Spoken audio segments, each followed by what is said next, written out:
Hi guys, I was listening to a program, I think it was the Lapeef Network, and they had Chaotic Truth on, and they're talking about a whole variety of things, but what came up was Chaotic Truth, who is American with Nigerian background, was speaking about, the crime rate within the Black American community, and there's this general thought that he should not be speaking about this thing because he's not ADOS. And, it's special to me because, I'm originally from Jamaica and I live in Canada, and it's easy for people to look at, the Black American experience. I mean, I've been to the US several times and think, hey, what's the issue here? And a lot of it has to do with history. A lot of Black Americans went through slavery, Jim Crow, and, a time in the 60s of transition into integration. And then later, now, a lot of these laws which prevented them from assimilating are now mostly removed. A lot of American Black immigrants go into the US looking for opportunity. And one of the differences is that, coming from Jamaica, they're different. There's a class system in Jamaica. So there's a lower class, a middle class, and upper class. A lot of folks who actually make it into the professions, who leave Jamaica, go to Canada, go to the US, and go into the professions, come from the middle class. And because of that, they're able to see people like themselves in different positions. They have seen lower class Blacks, middle class Blacks, upper class Blacks.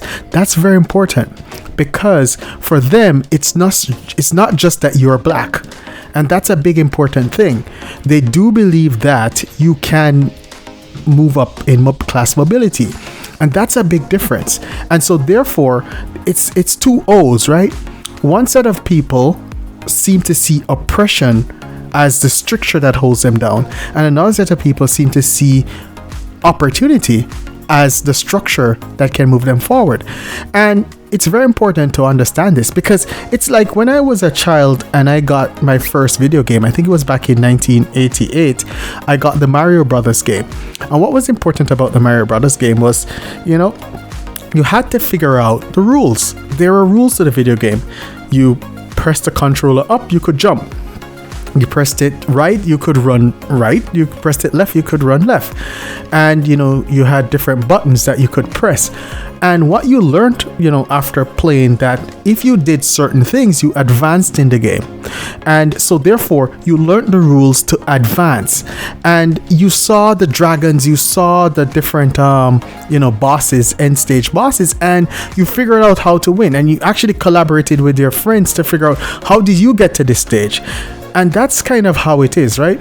You kind of keep trying to progress and try to move forward because to me, life is like a video game sometimes.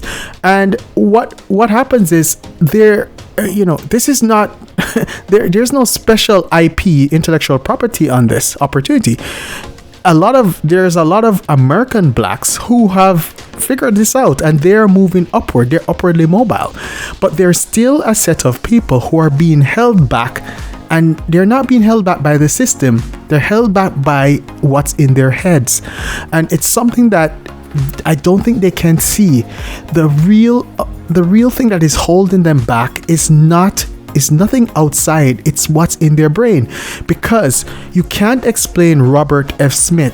You can't explain Michael Jordan. You can't explain people who are in the middle or upper middle class by saying oppression is hurting everyone.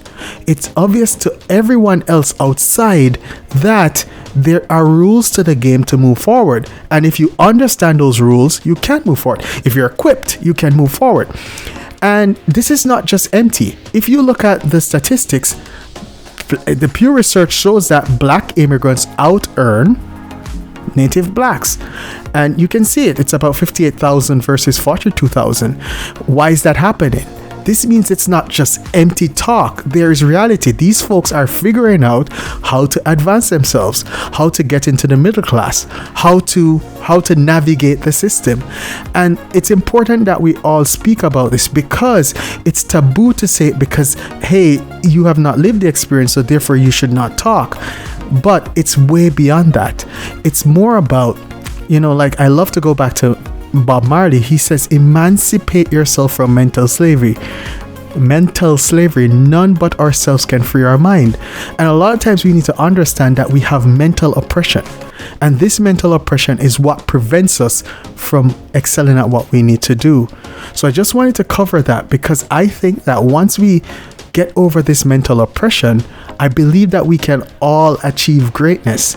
Well, not all of us. There's always a limitation of, I always say it's attitude and aptitude. Some people just don't have the aptitude. They can't get further. And you have to know, I mean, there's something that you should try to be good at, but it's not, you know, you have to figure out what you're good at. Attitude is all directed by your brain. That is your conscious brain deciding how we are going to tackle life, how you're going to tackle the problems.